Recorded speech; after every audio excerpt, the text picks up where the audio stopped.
Welcome to Embedded. I am Elecia White, here with Christopher White. Our guest didn't show up, so we're going to have a show anyway. We're going to have an imaginary guest? You know how tempting that is for me. We could just pretend that somebody was talking. Luckily, Andrew sent us a really interesting question about consulting. And while we did a show about consulting, it was episode number 4. And in the intervening 195 episodes... That can't be right. Things have changed, and might as well talk about it again, since our invisible guest seems very quiet. Well, I'm not consulting anymore, so this is going to be your show. You still have to participate. Sorry, honey. Before we get into more detail, this is your reminder that the t-shirt ordering hat winning logic analyzer contest all end around May 18th. Don't delay. Check the show notes for more information for each of those. All right. Now, contracting. You don't do it anymore. Why? Not really. Because somebody asked something and I said yes. Somebody asked pretty nicely and you said, as long as it doesn't change my life in any way. My main client asked me to go full-time, and there were reasons that I won't get into that they wanted to do that. But after some hemming and hawing, it seemed to make sense. So I'm no longer really consulting, although I'm doing some small things occasionally, but nothing very big deal. So, well, it's only been a few months. I expect you to come back. Maybe in a few years. Okay, so Andrew said that he has been doing more and more electrical and embedded consulting and freelancing. He doesn't know anyone who's done it before, and he has questions. He looked up some of the stuff online, and he's not talking about the technical side so much as the business side. So the idea for the episode is to talk about the business side of consulting. Okay, so consulting, contracting, are those the same thing? No, not really, but we use them as the same word. Contracting to me is when you are hired to do a very large amount of work. So that's the day-to-day programming. That's 40 hours a week of implementation. We'll get to that in a minute. Well, that too. The hours, how many hours a week do you work? But it's as though you worked there. Consulting is more when you are popping in and mentoring or giving your vaunted experience. Or solving a specific kind of small problem. Probably one that you've solved before. Or a large problem, but something that's like off to the side. It's not, we need you as an individual contributor for this project. It's, we can't figure out how to do this. Yes, or we know that you are the best person to do this, and we want you to give us an architecture, or we want you to be on call for when things go horribly wrong and to come in and tell us what to do. Yeah. And so that's usually really highly paid because they are using your experience, and it's often time crunched. But it is only a few hours a week. Right. It's not going to, you have to have a lot of those to keep a business going. Well, because it is more money, you can have fewer of those and just be really, really good at some things. Be the only person who is that good at those things. If they're things that are hard to learn, don't specialize in things that are easy to learn. I consult on the ABCs. You'll be surprised when you get to N. There will be? No, nobody will, because that's a terrible thing to specialize in. Okay, so that's contracting and consulting. And I don't know that really is industry standard. I mean, I've heard those definitions lots of times. Yeah. When you are working for a company and you are contracting, in the US, you can get into trouble if you are contracting and not obviously a secondary person, not obviously a business. So like if they give you an office or a cube and a chair and your computer's there, and you sit there and you go there every day and you look exactly like every other employee to the IRS. And then the IRS says, well, why isn't this person being treated like an employee? Right.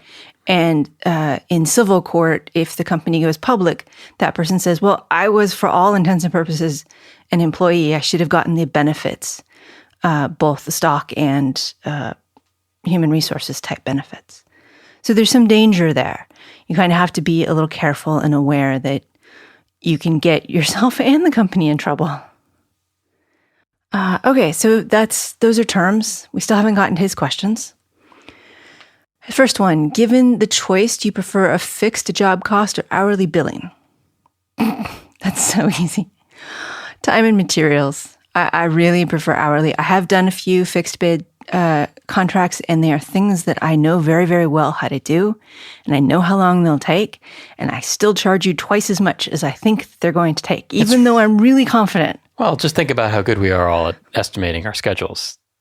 It's very difficult, and especially difficult when you're coming into a new project and you're working with an unfamiliar company.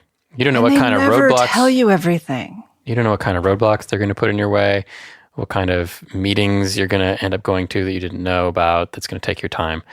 And so, yeah, you have to inflate the fixed bid costs by a lot to cover, because you don't want to end up in a situation where, you expect to make $100 an hour as your normal rate. Now you do a fixed bid and you try to figure that out.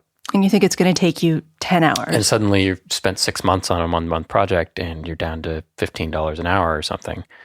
So that's a big danger. I think people occasionally asked for fixed bids from me, but I always refused. So I think hourly is the way to go, but that can be a different kind of negotiation. You can get in a lot of trouble with fixed bids. So I tend to stay away from them. If it is somebody who wants me to, for example, I worked on that mouse feeder project that was an Arduino and a motor shield, and it was a prototype, and it didn't have to be a super fancy, and I knew how to do that. I could have done that fixed bid because I knew all of the pieces pretty well, and I was just putting them together in a slightly different way. And the client had a written spec. If they don't have a written spec and they want you to do fixed bid, run quickly. Yeah, that better be a pretty good spec, and it's not. And changes, should go through a change order process and not just. And will affect the bottom line. Yeah.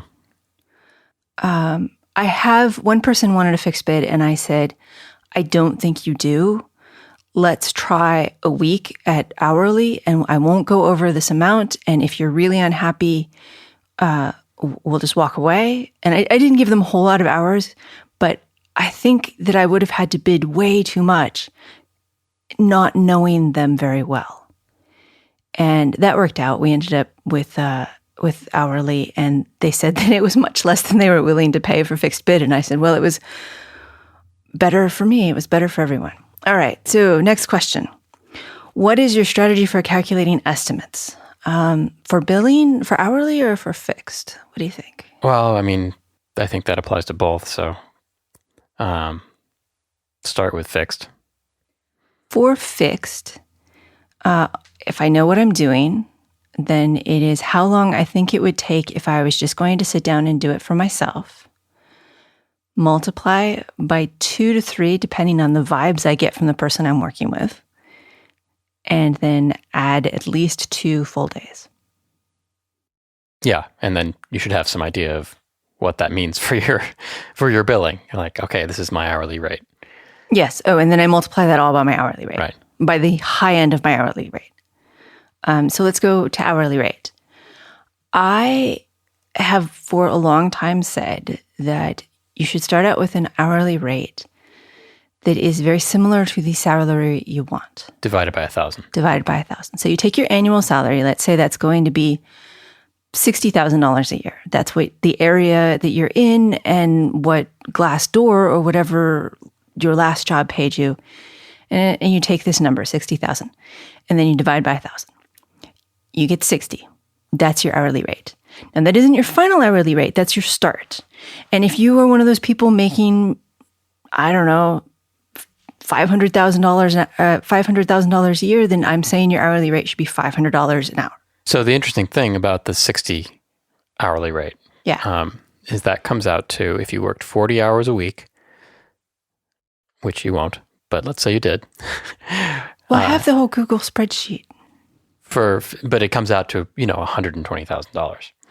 Right. It comes out to a lot more than it looks. And the reason is there's all this stuff you're paying for that the company would normally pay for if you were an employee. You're paying for health insurance. You're paying for your own tools, your own computer, because that's how you're not an employee. If you're in the U.S., your taxes are higher. Your taxes are higher. You don't get paid time off like you would if you were an employee. And you may not work as many hours because the company can turn you on and off. You're not an employee that they have to pay or are supposed to pay. They can just say no more hours this week. And usually in your contract, it says once they say no, you can't work anymore. And so there's some time spent with making sure that your network is good enough that you can get a new job. And there's always this fear of, should I turn down that job even though I'm busy right now? I may not be busy next week. And you're always going to end up between jobs. That's the thing, right? Even if you're a pretty steady consultant, there's going to be month-long, 2-month-long periods where either you don't have anything or somebody's not ready to start yet, but you have them lined up. Or they're almost out of money and they only want you to work on really important things and only for 3 hours a week. And so all of that extra rate goes into keeping you alive. And so I mentioned Google spreadsheet, which I will link to the show notes. And it goes through and you put in your annual salary and it pops out an hourly rate. And cool. It lets you choose how much your insurance costs per year and how much you devote to tools. And it goes the other way too. It can start from the salary or it can start from your hourly rate. And then it gives you an equivalent salary. So that's public and you all can try it. I really don't have one hourly rate. I start with a fairly high hourly rate, and then people get discounts. They get discounts if they want to pay me quickly. People who want to take more than 30 days to pay me, I worry that they don't actually have any money. And I have gotten burned a number of times. So I am pretty neurotic about that. And people who I know usually get a bit of a discount because I know what I'm getting into. People who have technologies I want to work on and applications I want to work on get a bit of a discount. And so there's this whole, at some point, I do have a really high rate. And then if you don't manage to get a discount below a certain level, I don't work for you because I don't want to. There's this I don't want to work with people who are jerks and I don't want to work on things I don't want to work on. Well, and that's going to differ for different people. So exactly. You're answering for yourself. Some people would say, $250 an hour. I don't care what the project is. Yeah. And some people will be like, well, this is beneath me or something I've done a million times before and I'm really not interested in. Even though you're willing to pay me a lot, I'm going to look for something else. Yeah. And I am fully willing to say I am in a position of extreme privilege. I have lots of credibility. I have a good network. I've shipped some great products. So I am maybe not hugely in demand, but I don't go for a long time without having a job. I usually have at least one on the horizon. And so it's okay for me to turn down jobs. It's still terrifying sometimes. But now my husband has a full-time job. I can sit in my office and make robot hands if I want to. Which is another thing to think about with consulting. It is nice to have one stable job in one consulting because then you can balance things. It was a little scary when we were both consulting, at least at first, because what if we both hit a dry patch? We have savings, but who wants to use their savings for daily life? Did he ask anything about remote work? Because I've done both on-site contracting and remote contracting, although it got more remote as time went on.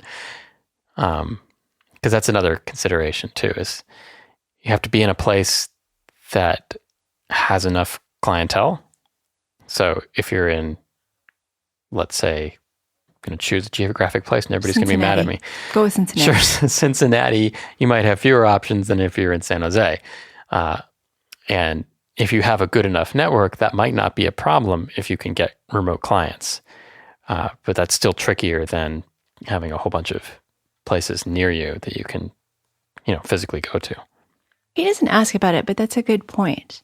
We didn't start contracting until after we had a pretty extensive network. We'd worked at a large number of companies, and those people had exoduses, so they went to other companies, but they knew us well enough to be willing to hire us in the future, and we were physically located, so it was easy to come in and talk to people.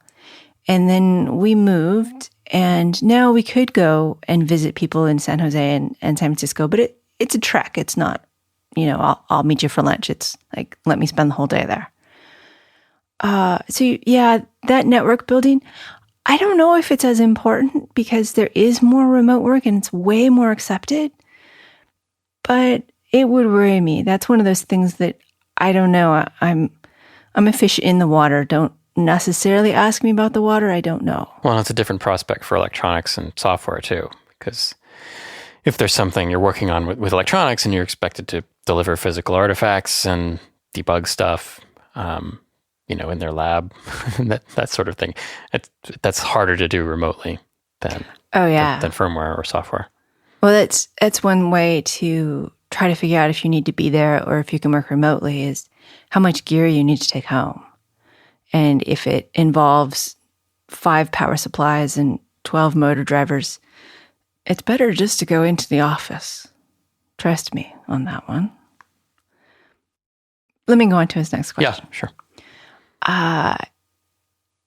If a job requires some work with a technology you're unfamiliar with, would you bill any time taken to learn that technology?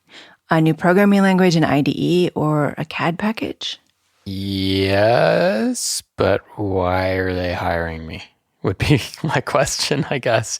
It depends on how big the thing is to learn, but it's unlikely that, say, a C# house is going to hire somebody who's never done anything in C#. So you're not going to have to learn C#. It's kind of a strange question. I tend to say, would I be doing this if not for this client?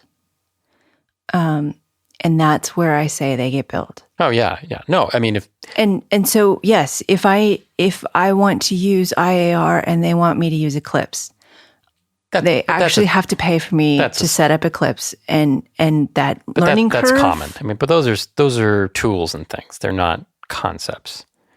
BLE then. Sure. So for BLE, I definitely did some of that on my own, and I definitely got paid to learn some of it because there's no way I can memorize all of the different BLE implementations.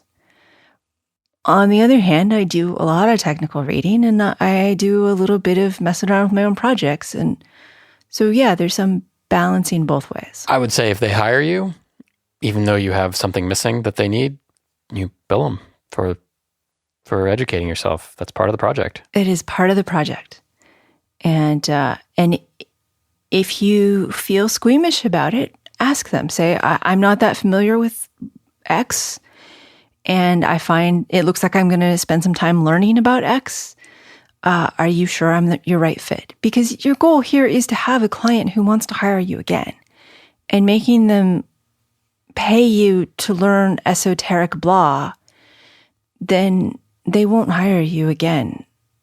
So yeah, would I be doing this if I wasn't under contract with these people is how I judge things.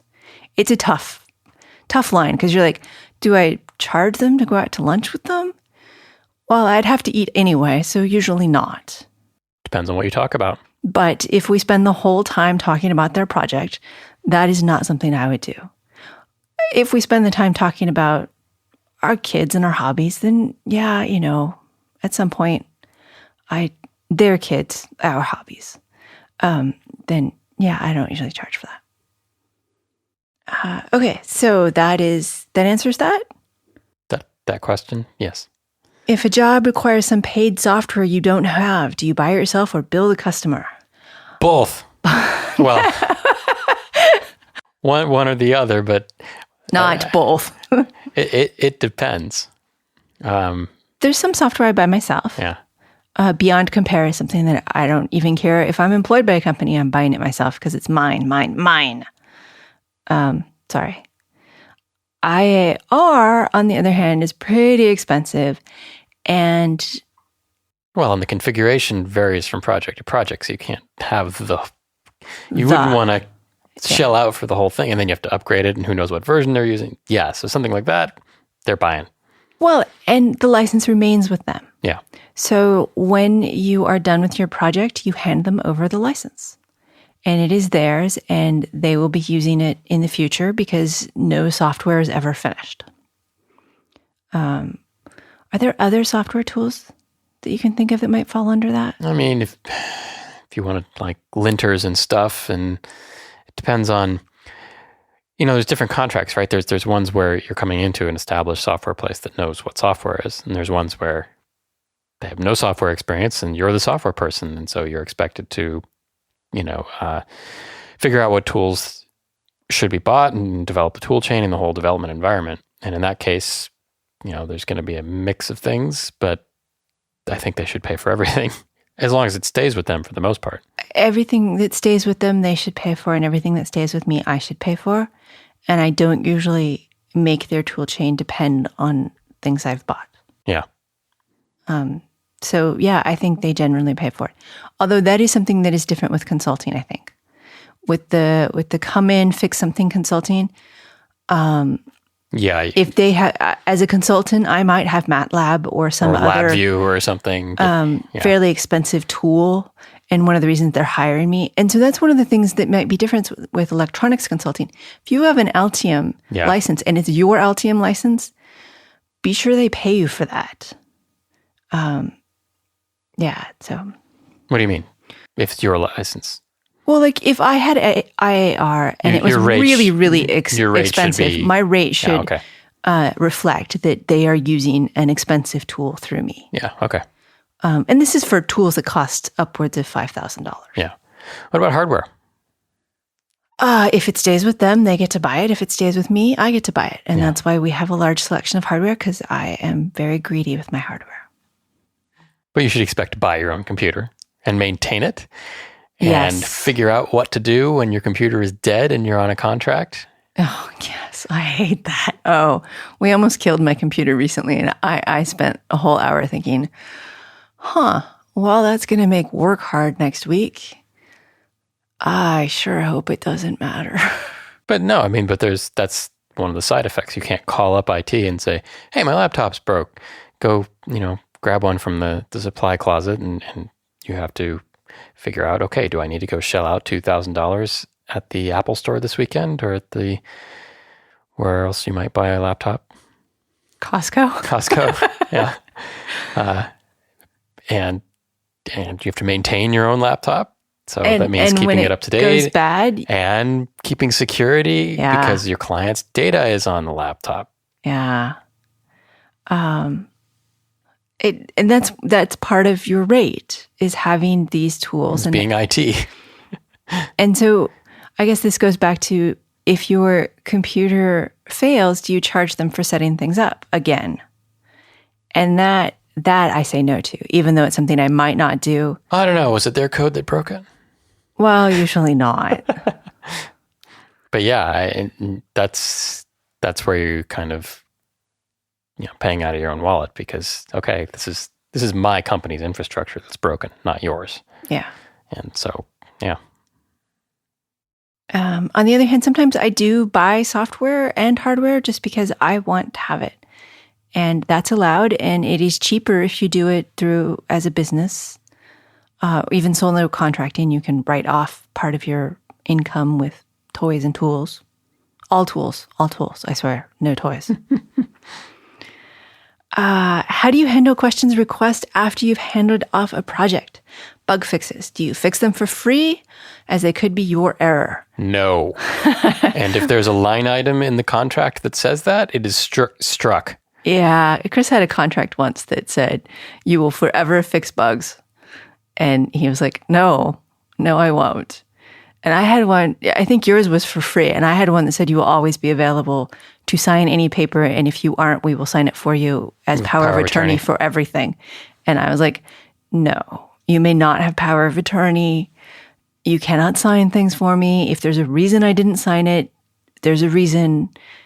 If you want to say 30 days and you can't reach me and you make a good effort, So look, the reality of software and electronics is there are going to be mistakes. And some of them will be large, and large ones should be taken care of as part of the agreement of your contract, that it works according to, the specification. By the time you're done with the contract and you've fulfilled everything, small bugs, that's just a reality of life. And no, coming in and doing stuff for free is... No. You're devaluing your time. You're devaluing your education and your tools. You're devaluing yourself. Now, if you do a terrible job and it's riddled with bugs, there are recourses to never hire you again or badmouth you. There are other ways of dealing with that if you do a bad job. But if you honestly make a good effort to do a good job and you believe you are in line with industry standards, with how other people are doing things, you are using unit tests, you're using linters, you're not ignoring all the warnings. Maybe you aren't doing it as much as you could if you were crazy and that was all you did. But you're trying to be an ethical, good person implementing this stuff. Then no, you should not feel bad about having a few bugs. And they should pay you, usually your normal rate, sometimes out of contract. Like, okay, can you come in and this is going to take 2 hours. Can you do this at your rate? And that's fine. Yeah, and I'll even go without a contract for that. Yeah. And often in my contracts, there's a sunset period that's where I'm available for the next 4 months for up to 10 hours a week in order to fix things. Wow. That was a decent idea. It was, it was fine. I don't know that we actually used it. I mean, I think it was like 3 weeks later, they were like, okay, we don't have anything else and we're shipping by. And I was like, cool, ship me one. And they did. It was nice. Yeah. So don't feel too bad about the bugs. For questions after and requests, I will admit that sometimes if something takes less than an hour, I'll do it. Oh, yeah. And I won't worry about billing them until they've gotten 3 or 4 of those. Yeah, me too. So you hand it off and everybody agrees you're done. And then they email the next week about a question. Fine. And they email the next week about a question. Okay. And they email the next week about a question. And that's where I say, maybe we need to re-up the contract. Yeah. So be smart about it. In general, I figure about 1 hour of my time is free to most people.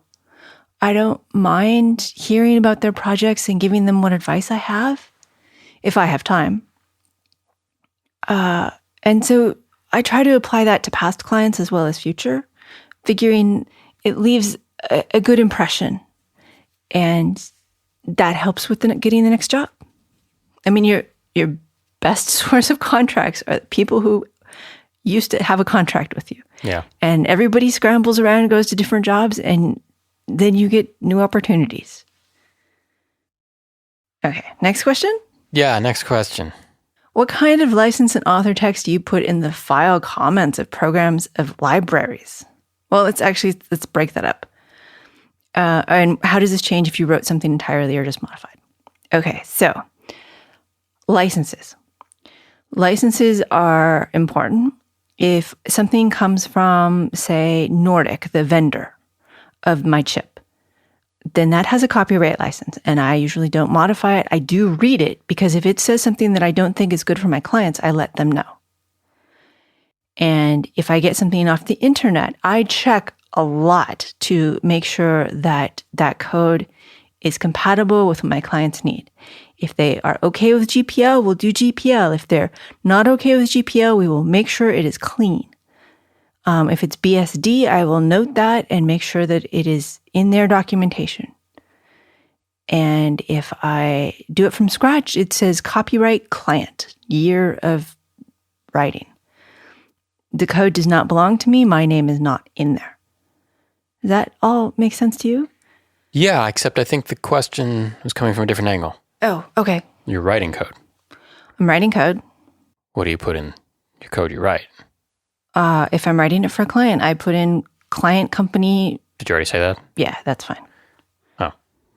Apparently I went spacey. No, that's okay. I might have. Yeah, conform to whatever your client does. And that's going to be 99.99% of what you're doing. I'm using a lot more example code from the vendors these days. Right. But I mean, obviously, you keep that as it is and you comply with those licenses, but anything new you've written.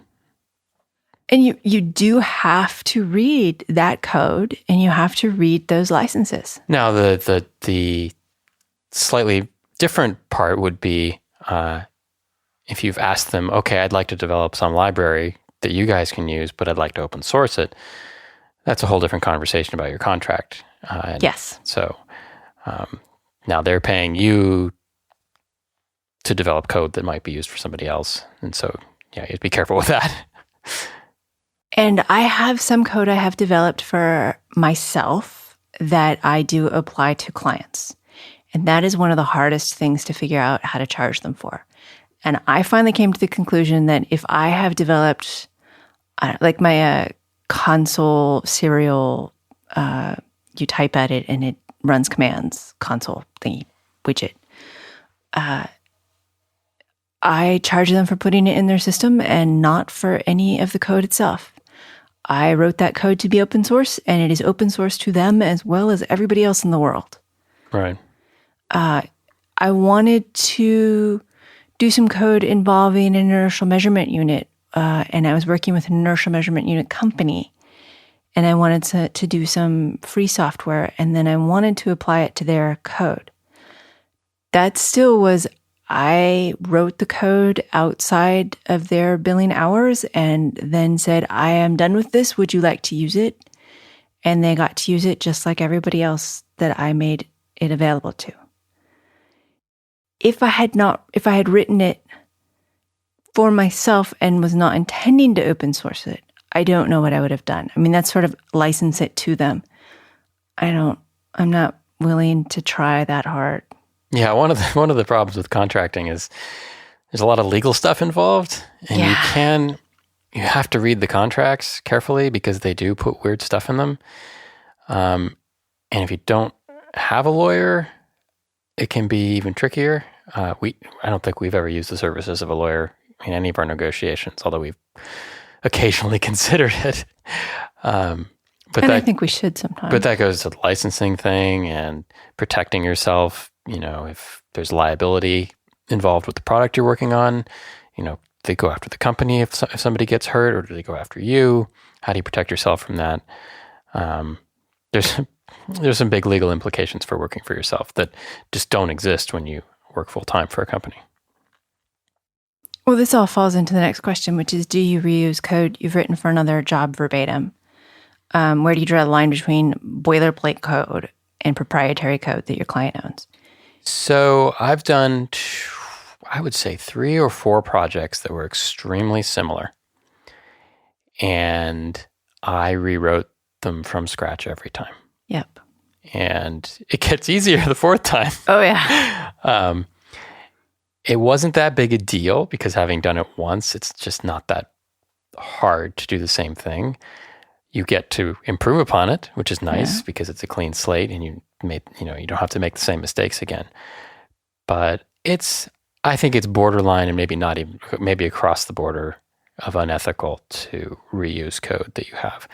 Unless it's stuff like, you got a linked list implementation you like, some snippets and stuff like that, fine.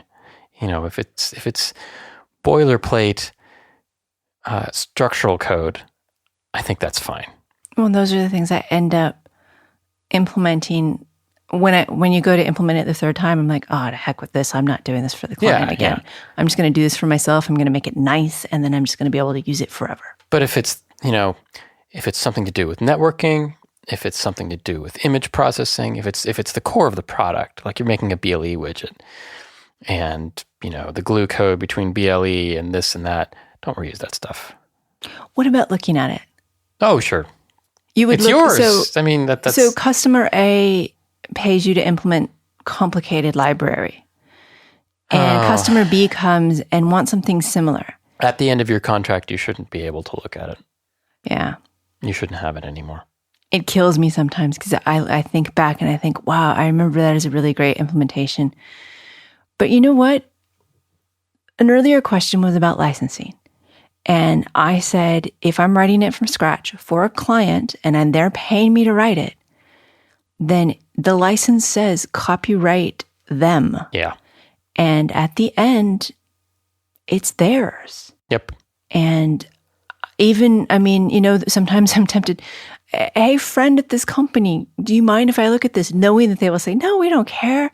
But in the end, it's just makes me feel better. I would not even to say, worry about it. Given the history of legal, cases surrounding code, even the thing I said about keep your linked list implementations around, that could get you in if somebody really wanted to get you.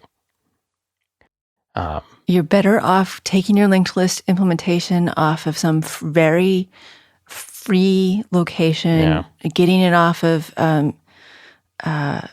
Stack Overflow, implementing it in your free time, testing it in your free time, and then using it. The way around this, of course, is to open source all of your things like that. That is and then say, what I do, but only slowly. Can I use this in our project? I wrote it, it's open source, but it's not. That's probably the best way to go around it. But you should be always open with the client about what you're doing. You should never. Yes. And if you can't be open with the client about these things, then I wonder why you're working for them. It's very easy to think, well, they've hired me to be an expert. I should have all the answers. That's nice. I don't. Let me know all the answers because I could use them. I would rather have a client understand there are 4 good ways to go from here. And this is the one I want to take. Which one do you want to take? And if they say, well, we want you to implement it on your own time and then not charge us to put it in, then you say, well, I'm sorry, I have to work on paying work until such time that I don't have paying work, and then I will work on that, which might be 3 or 4 years from now. So, yeah, like I said, I have my own implementation of the console apps. I did that in one of my down periods, not for waiting. I mean, clients don't get to wait on stuff like that. That just magical presence for them. Okay, moving on. How do you handle invoicing? Badly. If you're billing for hourly work, what do you bill for and what do you accept from billing? What does that mean? What do you not bill for? And how frequently do you bill? Oh. Okay, so we've talked about how we decide what we're billing for and what we don't bill for. Pretty much, let's state it again. If you're doing something you wouldn't normally do, that's your first order approximation. Yeah. So travel gets a bit mixed up in that. So if you have a 2-hour drive to your client, it's usually in your contract that commuting does not count. You should work that out with your client and be open about that too. And if you have to travel there and spend the night, it's not a 2-hour commute, it's a plane ride. Yeah. You need to talk to them about how is that going to affect how many hours you can put in and how are you... Especially if you're paying for lodging and stuff like that. So that gets tricky. So that's the first order of how you decide. But generally, I'm not gonna lie, I've charged 15 minutes for thinking in the shower. That's some of the best thinking there. If I don't normally charge for showering. if I solve a problem, and I realize, I've been thinking about this for half an hour in my normal downtime, that's work, and I'll bill for it. It's not quite like the lawyer jokes where, saw you across the street and went over to talk to you, but it wasn't you. 15 minutes. Yeah. So generally, if you're thinking about the project and working on the project, if you're at a coffee shop with a napkin and you're working stuff out, that's all billable. And if I am working and I get up to get a cup of coffee, I continue billing as long as I don't lose my train of thought.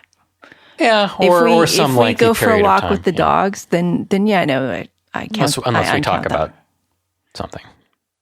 Even usually once we're out the door. So, and that's the downside, right? When you work full time, and this will get into the 40 hours thing, which we'll probably talk about separately again, but when you're working full time at a job, you get there 9 to 5, 8:30 to 6, whatever, you're working your quote 40 plus hours.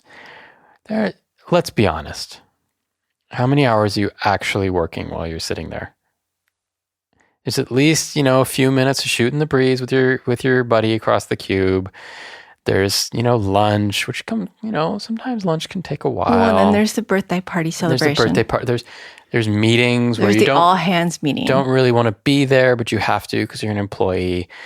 All the those morale improvement meetings. Don't forget those. If you add up all of those throughout the week, I think most people find they're working maybe 25 hours of solid, actually heads down typing, 25, 30. And that's kind of what you will end up billing because you're not doing any of that other stuff. And sometimes you're going to meetings still. You're going to meetings, but you're going to fewer meetings because you should only be going to meetings that are relevant to, your contract. Yes. And your client should be aware that you attending a meeting is costing them money. Well, anybody attending any meeting costs them money, but yes, special money. Yes, special money. But yeah, money.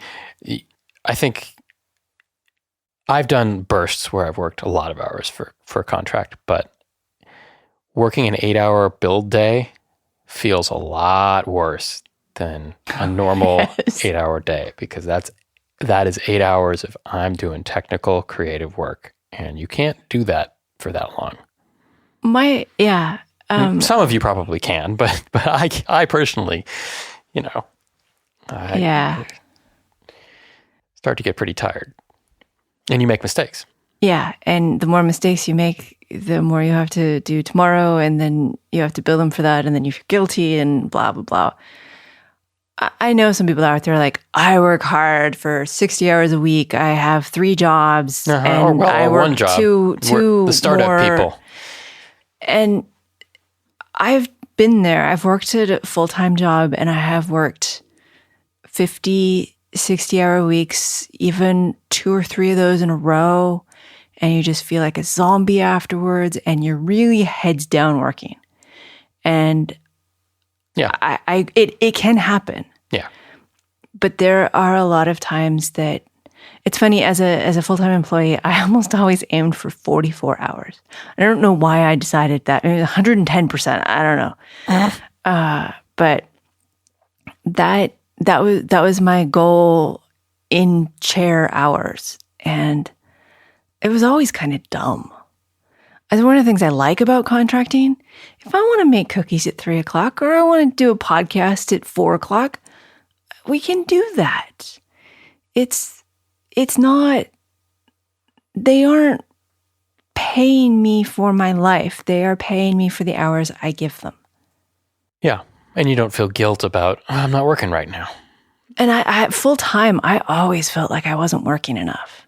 I should be checking email, or I should be doing this or that. And now with contracting, I feel more pressure to be self-motivated with learning, but I don't feel more pressure just to be there. And it's better for me personally. It's one of the reasons I really like contracting.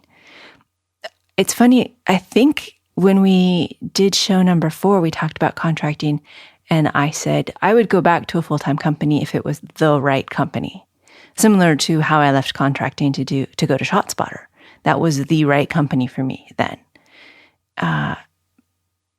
But you were like, no, you're never going back to full-time. I don't think I said that. I think I said I'm never going back to sitting in an office all day. Oh, all right. Which is still true, especially since offices have become so much worse. They're just little Petri dishes of doom. Open offices. Did I say that out loud? Yes, you did. I'll mark it down as a possible show title. Petri offices of doom. Petri dishes of doom. Petri dishes. Did we answer that question, or did we go off on a tangent? No, actually, how do you handle invoicing was the question. Oh, well. It was much easier. Okay, so there were several parts to that. I found it easiest to write down in and out on a notebook instead of using any of the apps or anything. It's just easier to just to have a pen out and clock in and clock out that way, and then add it up at the end of the day and put it in an app or something, or a spreadsheet. What I got to toward the end was just having a text file open, and I would write at the end of each day, I would write a 1 or 2 sentence summary of what I did and the hours I worked. And then that would just get cut and pasted into the invoice so that the client had a record of, oh, okay, these hours were spent on this. So it wasn't just here, 75 hours, please. And as far as the details of invoicing, there's lots of ways to do it. I mean, there's website services that do it that people like. There's QuickBooks if you're really into self-abuse. There's iPhone and Android apps that are pretty good. And even the Android apps and iPhone apps will spit out a PDF and email it for you. And they'll put on your logo and make it look nice. So the mechanics of that are pretty easy to deal with. I mean, even Excel is a perfectly, I mean, I've had clients say, well, why don't you use Excel? And I'm like, because I am forced to use QuickBooks. It's horrible. But I have used Excel for a few clients and it's easy. As far as how often? Depends on how often you want to get paid. Yeah. How often do you want to get paid? What are their cycles? You might want to ask, do they do their books every week, every 2 weeks, every month? I mean, if you bill on the 1st of each month and they do their accounting on the 30th of each month, then you are going to be waiting a long time for your checks. On the other hand, if you note that they do their accounting on the 30th and you make sure to bill on the 29th, you don't have to wait so long. So there's some strategy there. I tend to bill every week. And for new clients, they aren't allowed to get over $10,000 before they pay me. Because that's my limit, and getting burned pisses me off. Anyway, so yeah, be a little careful with that. And I like every week because I also use it as a status. As you said, I write down what I work on as well as the hours I work. And similar to how Chris said, I have a physical paper notebook because that's what I use it as an auxiliary brain. I put a lot of information in there. I just sketch things and write things, and I like having a physical notebook. And so I clock in and out of that, and I have special notations. You put a box around it to indicate 4 hours, and what's really I bad subtract 15 minutes at a time. You got to be consistent with it too. And the nice thing about paper is you can't screw up and delete it. But there have been times, I'm sad to admit this, and the weekly is, I agree, it's a nice balance of, well, it's kind of the minimum you can do really, but you don't spend as much time, it doesn't feel like, setting up your invoice. If you're doing it monthly or every 2 weeks, that's a lot of stuff to... You have to remember what you were doing 2 weeks ago, which is kind of hard. Well, I mean, if you've written stuff down, that's okay. Well, yeah, but my chicken scratch is illegible. But there have been a couple of times where I've either lost my log or been so busy and heads down that I forgot to keep track of stuff because I just wanted to work. And who cares about these hours? I just got to get this done. And then invoicing time comes and it's like, oh, I have no idea. And you piece it together from your instant messenger chats. Go through forensics and look through instant messenger chats and emails and check-ins and when did I check? Logs. Don't be me. Yeah, write it down. Even if it's Post-it notes on your monitor, just writing it down will be good. I also give my notebooks to my clients at the end of the project, although most clients don't really want them, but that's too bad for them. Okay. Yeah. Okay, let's see how frequently do you bill? How do you handle? Okay, we did all that. What do you do for job agreements / contracts? We have them. And we've never gotten to use our own. I've used our own. Really? Like once, maybe twice. So we have a boilerplate contract that we got from LegalZoom. But almost every time the clients are going to come to you with theirs. And theirs may have things in it. Oh my goodness. There's one that was added in the last 2 years that everybody seems to have that says you can't take any confidential property onto their site. Off of their site or anybody else's confidential property. And so I have a laptop that I use for multiple clients. That means I can't take my laptop to their site. And they're all like stunned by this. I'm like, why didn't you read your own contract? And so that's always been easy to strike. We will sign things for you was a lot harder to strike than it should have been. And I should have fought more for that. There's usually a bunch of intellectual property things you have to read pretty carefully in terms of what they own. Because I've read some that are vague enough that it could like taint other stuff you're working on. Yeah. Like, we own everything that you work on for the duration of the contract, for example. And maybe you have other clients, so that can't work. So you have to be careful to strike that. I had one that said it owned everything related to sensor networks. And I'm like, no, I don't think so. And they're like, well, why don't you write down all of your pre-existing information? And I'm like, no. Here's my book. Well, I mean, and you can't write some stuff down because it's confidential to somebody else. And there's other stuff like that where, there's patent issues, who owns the patents. So you have to read through that stuff pretty carefully, unfortunately, because it's hard to read sometimes. And it is. It's one of those things where a bowl of M&Ms or peanuts will help you. You just get one for every paragraph. Keep going through it. Okay. One thing I've encountered is at least a couple of times, and these little startups are often founded by somebody who's had a history, right? They've had previous companies and used contractors before. And they'll often insert things to try to fix a problem they had with a previous contractor, one person. Licensing, yes. The one I already mentioned was the one where it said you will maintain and fix this in perpetuity for free after the contract, because somebody had done a really bad job and they couldn't make them,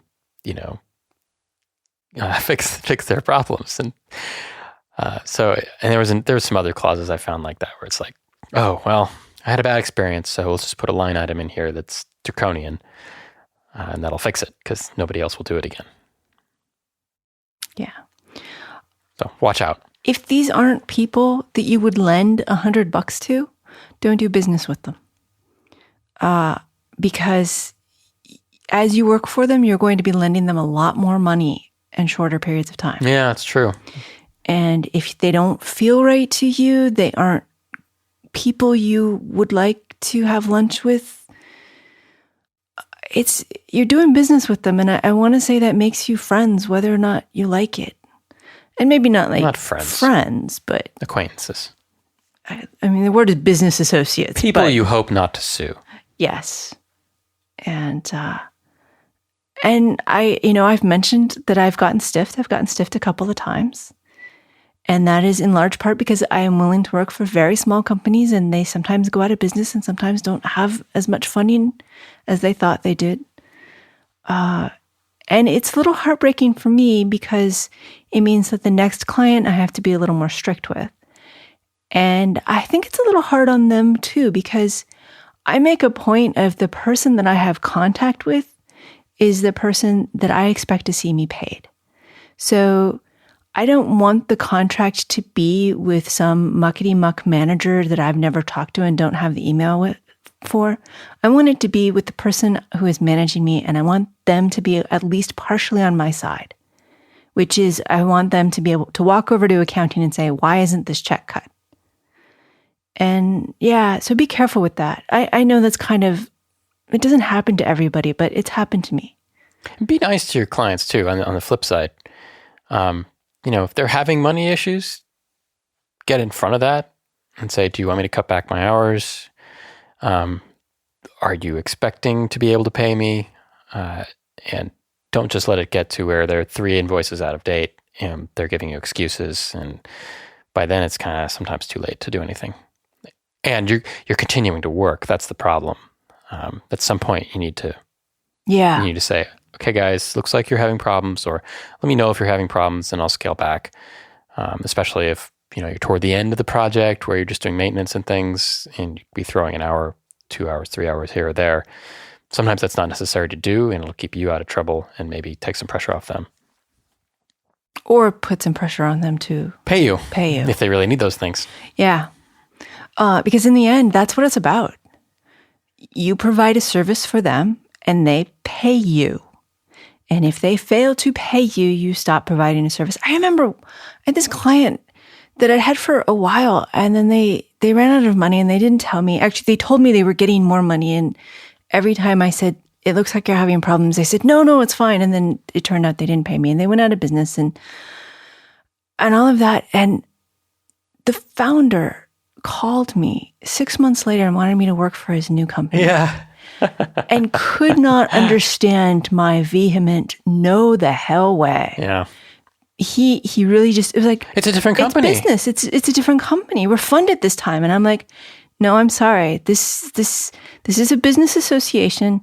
And in the end, we are people. And I hold you responsible for failing to tell me that you were in deep trouble. Yeah. It's a transparency problem. So, all right. Well, that covers Andrew's questions. Wow. Anything that he didn't ask that we should cover? We are not lawyers. We're talking about this from our personal experience, blah, blah, blah. You know, all that. Last time, because I don't want to make them go back and listen to episode 4 now. Sure. You had some good suggestions about backups. Yes. And about virtual machines. Yeah. So you're likely to be using your own computer. So normally you're using their source control system. So there's some backup there, right? They should be backing up their source control system when you check in. But you don't want to depend on that, especially if you've done a lot of work and maybe you haven't checked it in, and laptops and things die and you can lose a lot of things. So first order of business is to have backups and have an on-site backup and have an off-site backup. And a RAID array is not a backup. If you're using your primary RAID array for your storage, just because you have a RAID array doesn't mean that things are backed up. You need to back up to something else. And there's lots of services that'll do off-site stuff over the network just transparently. It's saved my butt a few times, even when I've made just stupid mistakes, like deleted a file I hadn't checked in yet, and it happened to back it up 3 hours before, and I could restore it. So there's CrashPlan, there's Backblaze, there's rolling your own thing with AWS. There's a whole bunch of ways to do that. Beyond backups, kind of segmenting client data, it's nice to use virtual machines. So I've done that historically, where I'll have a VM for one client that's Windows with all their tools, and then a different VM. And that kind of keeps them separate for the whole confidentiality thing. I mean, not really. It's not like anything comes out of that, but it's a good practice. It's a good practice, and if you have like a VPN for each client, then you're not tainting one computer with multiple VPN things where something could possibly, in the realm of, grand imagination, somebody could mix and match things or steal data. So I like the VMs, and the VMs, additionally to keeping stuff compartmentalized, it's easy to back them up. So in the instance we talked about before, where your computer goes kablooey, if you're backing your VM up every night, you can grab another machine, you copy it over. It takes, half an hour to copy a big file over, and you're back in business instantly because you actually haven't lost anything. So that's another reason I really like that. He does that, and he's very good about it. But I don't tend to get along well with VMs. It's just one more thing that breaks for me. My field of breaking things. So what would you do if your laptop was completely destroyed right now for your client? I'm just going to hold it while you talk. But how long would that take you to get back to where you were running with your client? Probably only about 4 hours. Really? I try to commit everything I need for them, and the long part would be setting up some of the drivers and tools. But what if your IAR license, you weren't able to transfer it because your computer was dead? Oh, that would be really sad. But if you cry to the IAR person, usually they'll give you a pass. Between 9 to 5 on Swedish time. No, you're right. That would be bad. I don't currently have an IAR license. I don't have a license for anything good other than Beyond Compare, and they would let me. They let you install it to multiple computers. Like anything else, you should game out what it would take, and if it's acceptable to lose a day getting back up and running, then that's fine. But you shouldn't be billing your client for that. No. So keep in mind that's a day lost. A day lost. That's a day of your free time. But go ahead, don't use VMs. That's fine. I will admit the VM I'm using for my employers that they rolled is not the best for some reason. I don't know whether it's the host or it's the fact that I've moved to Windows 10, which I don't want to blame it. I'm not sure. Oh, blame it. Please blame it. But so I have not been having as good a experience with the VMs I'm using now than the ones I set up for myself. All right. Well, I think that covers everything. Anything else you'd add for consulting wisdom? Don't get screwed. I wouldn't go that far. Because you do learn a lot and you get a lot of freedom, and sometimes... No, it's great. It's great. But sometimes things do go badly and you accept it, that it is a price you pay. Yeah. And so... Don't let them pay you in stock. Yeah. I mean, I'll sometimes play for a little bit of stock, but I admit it's worth nothing. And their whole, our stock is worth $100,000 per share if you just look at our valuation this way, assuming that our capitalization is $1 billion, which it should be next year once we finish designing the product. But you're two people with a 3D printer in a garage bay. So yeah, but I mean, sometimes it's fun. It is fun. It is fun. It is great you learn a lot. You learn fast. You get to do the fun parts a bit more often, but also the boring parts a little bit more often. Well, you get to do the fun parts a bit more often because you're more focused on development. And if you have a good reputation, you get to work on things that you're kind of an expert in, and that your contracts will be steered that way. On the other hand, things do get monotonous where... Oh my God, not another BLE sensor, please. No more BLE sensors. They're horrible and not wearable either. Oh. Okay. Yeah. On that note, let us be done. This was not really an advertisement for Logical Elegance. It's just me and I'm busy. Unless you have something really, really cool, and then we can talk about it at the end of the summer. And not a BLE sensor. Please, no. Let's see. Oh, look. So at the end of these shows, I usually have 4 or 5 quotes that I choose from while the guest is doing their thought. I go and try to find the one that matches the conversation best. And when it's just us, usually I read Winnie the Pooh. But this time I really, really liked the quote I had for this guest who is invisible. And I'm going to read it anyway. So let's go with the thank yous. Thank you to Christopher for producing and co-hosting. Thank you for listening. Don't forget about all of the contests and everything that end on May 18th. And have a really wonderful week. So this quote is something I heard recently on Doctor Who, on the Thin Ice episode. Human progress isn't measured by industry. It's measured by the value you place on a life. An unimportant life. A life without privilege. The boy who died on the river, that boy's value is your value. That's what defines an age. That's what defines a species. Embedded is an independently produced radio show that focuses on the many aspects of engineering. It is a production of Logical Elegance, an embedded software consulting company in California. If there are advertisements in the show, we did not put them there and do not receive money from them.